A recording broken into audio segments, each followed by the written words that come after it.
joie et le bonheur. C'est quand on parle de Jésus, les divins sauveurs. Les âmes sont enflammées. Alléluia. Plein succès à Jésus, à Jésus.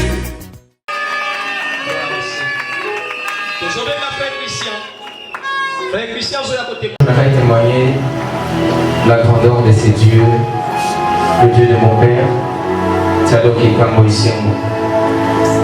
Je serai bref, maintenant vous allez en bilingue pour se comprendre. Je me souviens à l'époque, ma témoignage est tellement béni, mais je prends juste deux témoignages pour Markanga, ma casse pour l'État.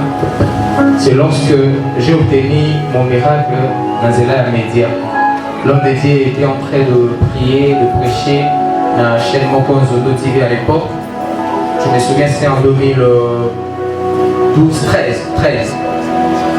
voilà.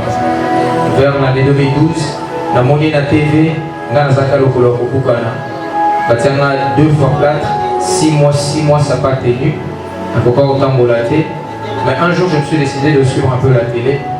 La télévision. La benga a dit papa, je suis malade. Mais elle dit que malade, à l'époque, j'ai prié dans une église, je n'aurais pas cité le nom pour ne pas laisser d'autres gens. Elle s'est dit, ah, si vous priez à Una, Luka Nozaba Solo. Alors j'avais opté de choisir le Dieu de ces messieurs, de ces papas, de cet homme que vous voyez. Quand je l'ai appelé, en tout cas, j'avais obtenu mon miracle. Alors, mais qu'est-ce qui s'est passé? Vers les années, quand on a boxé à 24 ans, je me préparais déjà pour me marier. Le diable a sali à ce que n'avait la hémorroïde. Vous savez, l'hémorroïde est la logique, peut-être que pour la ce soit ça ma casse. Mais le mien, je n'avais pas compris. À ça là, presque un mois, je ne mangeais pas, à part jus comme là, je ne me levais pas. J'étais seulement couché, les bons menacés.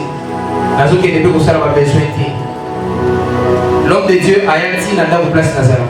Pour côté à côté, à découvrir l'homme mort, il a dit non, il y a un esprit de mort ici. Vos frères vont me venir à l'église. L'église n'a pas tout. Vous savez, le médecin a tout tenté pendant un mois pour la téléma. Ça n'a pas tenu, mais juste prière. Il y a l'homme de Dieu dans Zéla, il y a l'intercesseur. 3 jours na téléma, na koma koyemba. C'est Dieu la mérite des acclamations.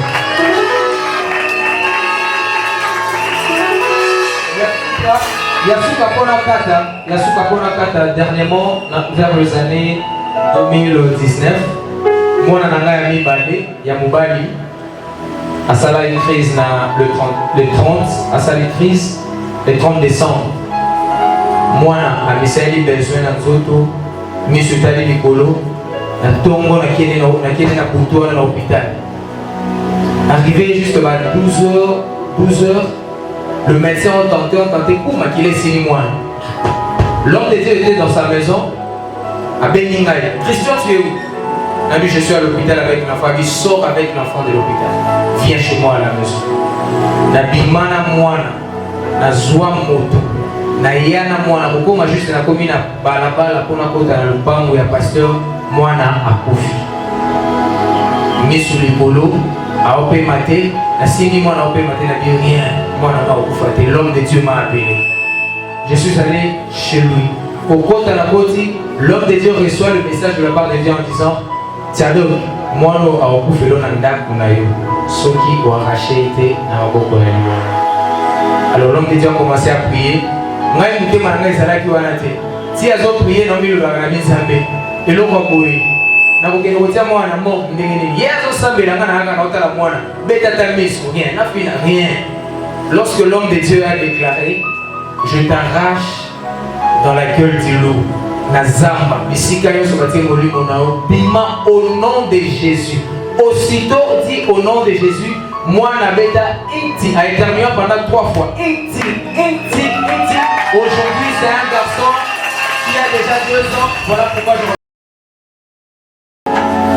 nalobaki ntango nyonso nzambe abanopesa vocation na banotémoigne monene na nzambe papa na ngai témoignage na ngai liboso ezali oyo namoni na mystère ya papa Nazaraki kosanza makila pendant 2 ans. 2 ans.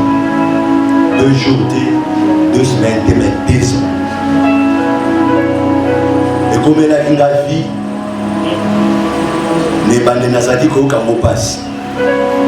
Ce qui n'a tamboli ou bien na sali, faut pas encore, on dirait banilisi yo mutema. Na banjo pousser makila. Makila ya rouge, oyo imona ki ebota masika na pota. Ne bande kosanga passe na yeba tango ebandaki papa zaki na Gabon. Naki na hôpital ebele, naki na Seco. Bayosala na examen. Balobi tokanisaki eza tuberculose mais tout le monde est l'autre. Donc peut-être ils ont un choc, il y a des moyens baka. Pour des gros salaires, soit bakis là, babes na bakis, na mairie. Donc si on a mairie bakis, il est là na beaucoup maquillé demi. Jour na zélisti bakis, les hommes golo maquillé demi belé pour les gabou tourner pour te balayer au milakis. Bon, la gueule au basson dans ça on a monté ma et ça la passe. Alors il y a beaucoup de soucis tout ça. Dans ce cas, on le voit vie et comme il a vie. Dans ce cas, on a maquillé demi dans c'est normal. Ceux qui maquillent c'est dans moi c'est normal. Moi c'est la aide à vous parce que au Qatar dans le Qatar qui wana sinabaji. Mais au solana papa ta va vous dire d'abord hier. Expliquer quand on a ça là-haut. Bon papa peut le call à mutunanu. Le passage à ça mais il se robika mais il se ya moko il se robika et mususu omona. Mais il se robika mais aux alaka des fois frappé et puis il y a moi muki. Na quel sous ça des examens à l'hôpital. Papa me ça me passer que ça va que ça soit papa malade. Après c'est un bon walobi qui est dans ngaliema. Parce que pour d'abord le bimara tout moment makila et je bana toquer l'hôpital ba bien ça pour ça la radio ko ba bien ça. Qui est dans ngaliema mona interniste parce que il y a un truc ça m'a communion, il y a pas problème où ça en cas. Lakini ngaliema basali ai d'examen nyos. Nakeki kuta l'interniste a ça na lobi na na kiso komelo te na moni ne loko moko te. Mais tant lobi wana moni loko te tant na bima na bureau ya interniste na santi makila. Na zoni papa na tester résultat papa le c'est bon. Et comme si ko tayanza. Papa il dit na lobi na abomi de kapona yo siko e komo na miracle. Alobi eloko osomba ezali somba kaka sona ko sentence na somba diclofenac ya 100 francs congolais. Voilà na binisma mbongo ebele. Bon. Des fois bon Nzambe akabisa. Na mituni diclofenac na makambo apota. Donc kutana aisina alobi somba diclofenac. Bine mena kena sombi diclofenac ya 100 francs. Na meli comprimé moko ya diclofenac. Na koti na bureau papa bonde pona nga depuis jour wana. Amen.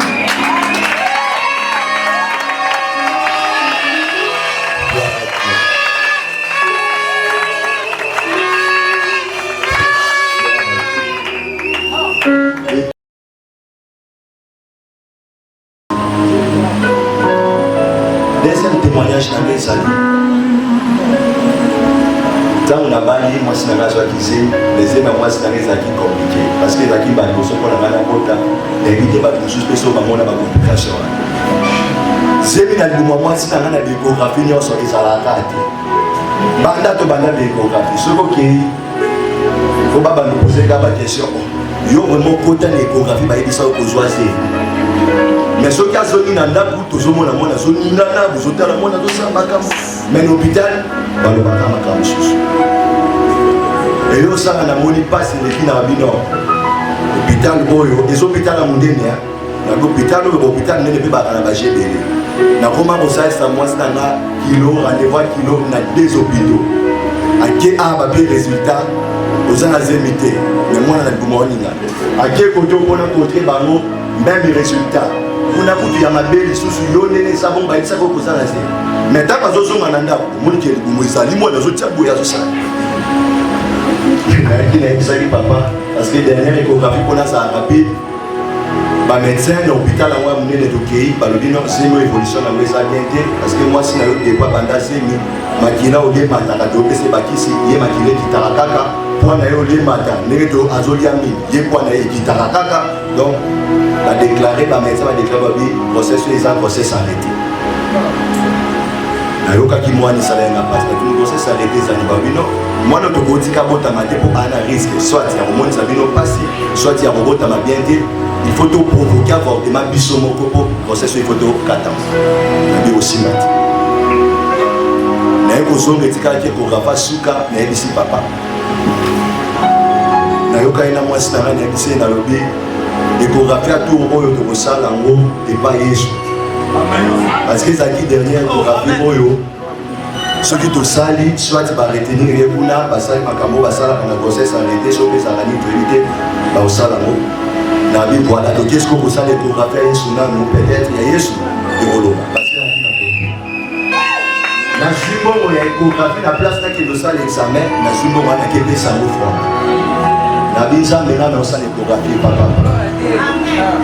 papa abondeli pona mwasi na en tout cas nzamba pa pour la papa là akanga précision maloba ayebisi na lobi eloko ekosala mate kendo sala échographie oyoka résultat bien aimé nazongi kaka l'hôpital ba déclaraki grossesse arrêtée nasali échographie bango batuni balobi oh bon on a une question à l'hôpital au centre de la Rwanda parce que bango so na yé décide bango ezala au centre de la Rwanda batuni yo centre de la Rwanda ote mais oto mona ko na oto banda ko sela essayer ote ba déclarer maintenant balobi bonne vitalité na lobi voilà ça doit être le ko la peine à ça qui déjà kuna batango babanda ko suisse na mutu balobi bonne vitalité na bité bato ba ko changer boite na ke ne sur place au santé na kepel sous kuna même leur âge balobi a samba kuma donc ils ont un miracle ni balo na bona dans le à papa ministère azaki na moins de 25 ans l'air wana biso tozaki bamikolo alors na tosaki tokoti mabondeli ndeko na nga mama natelemi liboso na yo na koyebisa yo nga nzambe ya chadoke abongola ngale ya bilisinga ngunu ya bongoli nga na songa moko elekaki ndenge nini pesanga matoi na yo tokoti mabondeli na ndaku nazaki na mwana moko mwana wana azalaki mwana loboko mulai alors nazaki na mbongo moko nakokaki kosombela ngo biloko mbongo wana elimwe na mokuse na siliki yo mutu na kanda soit décision na poko alelo a partir ka ya kanda wana mwana wana récupérer nga amemi ngai j'ai dit biso tozokende l'église ya amemi ngulu akepesa na Lucifer Lucifer azali incantation ti bazwi ngulu bakotisi na cage kokotisa bakotisi ngulu na cage biso toza na kati ya mlosambo tokoma vendredi ntongo etana po te baboma ngulu babeta kibota babengi ye yo mutu oyaki na mutu na yo zwa kibota beta ye mwana zwi kibota abambinga kanera bambinga abambi ngulu pigeon abimi alleluya bango nyonso bapanzani bakonzi na ye balobi ekoki te Lucifer ye moko en personne atelemi akangi pigeon azwi pigeon azongisi sikoyo na cage ndenge batiaka baperroquet lere atie na cage biso toza na retraite lere biso toza na retraite ya moko nakokaki neti mutu pasi ka ndenge papa aza koleka azombonela mpona bato nayebisi ye papa nayoki mutu pasi namoni akumbani abondeli mpona ngai adéclare bapiège nyonso ya moleli eza nul sans effet ka bongola alobaki aleki na ye biso tocontinue retraite ekoma samedi jour oyo tozobli baretraite bazwi pigeon oyo batiaki na cage babimisi bayebisi ye kende nango opesa Lucifer ye moko akangola ye moto kalaki azopusana atia maboko na cage bum moto ebimi alleluya bango nyonso tebala lekoti mutu na nzela na ye Lucifer alobi yo kokende te lokola yo rate mission biso tokoboma yo mwana yoki ndenge wana akimi aye ye moko na bomoto après retraite aye koyambola alobi likambo ka ndenge nazoyebisa bino na maboko ya na présence ya pasteur fromasière à Kamwe, Bissonion sur Kamwe. Donc, na ye ko kumisa nzambe oyo ya mosali na nzambe oyo na nzela ya retraite na ye na mutu babongola kangulu na zoninga yo ya lesela fenta papa nzamba apambola yo soka lo bikingo sala ko bino ko sala kingo mena Yesu yanga na Yesu lo bibo isanye est-ce que te bonga ko pepa gloire au Seigneur tongi Maman José pas pour témoigner mon ensemble à pasteur Tchado. Est-ce qu'elle est là? Alléluia. Amen. Maman alléluia. Amen. Maman José azali maman oyo l'air to beti ndana koko aza parmi à batu ya liboso. Aye konda ko la moboko ya mo musali na ensemble Tchado. Maman ya zalaki AVC ya makasi. Oyo twaki endeka zalion na soko tali e kokomona. Des à côté gauche. Alors, na AVC on a quitté qui n'a pas plutôt un dîner sur les salariés. Mais quand on a prié, on a fait ensemble à l'antistique. On n'est pas dans la vision de la suivi à prière. On dit que nous sommes eu de maison dans la maladie incurable. Donc, on est content. Mais il n'est pas dans la l'andela qui est. On l'a dans la prière, de loi pour moi content pour moi. La tête est bonne dans la gare et ça qui n'est pas poli. Mais il faut que nous fassions donc, il y a pourquoi à permettre à les points de la mission pour arracher papa peut-être qu'il y a un papa le lot de mes solo papa n'a belle qui comme elle a dit que malade à papa avec la de voir comment le point du bon grâce à prière à pasteur maman bazar pasteur atika ki papa te abondela ki pona ye nzambe lelo abikisi parce que mene tomona na nzela oyo akomi boye ezalaka na bisuma ka prière mais nzambe ayebaki likambo boye ekoma na famille yango akokisaki nana na mobali oyo ayebi nzambe posakola bisuma likambo yango naleki pambola nzambe mpo lelo nzambe asali makambo ya libosanaka amen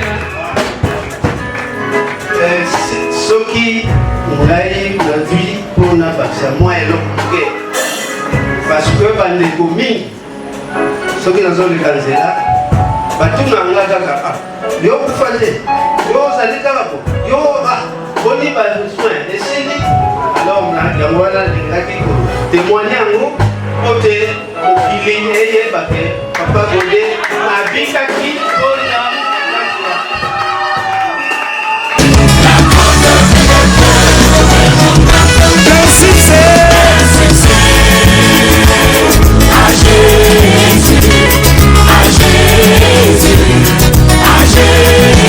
L'homme le plus chanté reste toujours Jésus.